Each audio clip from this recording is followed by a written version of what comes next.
Andole జోపేట municipal పరిధిలోని housing board కాలనీలో road ప్రమాదం చోటు చేసుకుంది. రోడ్డుపై ప్రయాణిస్తున్న కారు అదుపు తప్పి ఇంట్లోకి దూసుకెళ్లింది. ఒక్కసారిగా కారు ఇంట్లోకి దూసుకెళ్లడంతో స్థానికులు భయాందోళనలకు గురయ్యారు.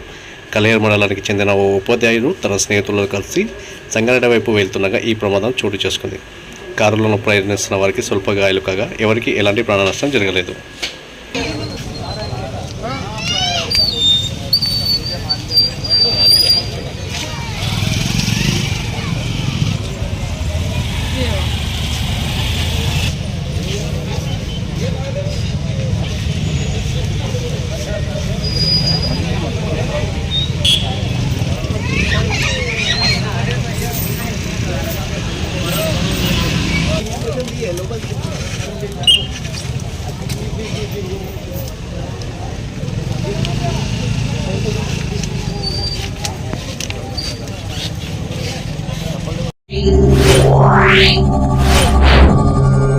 Yeah.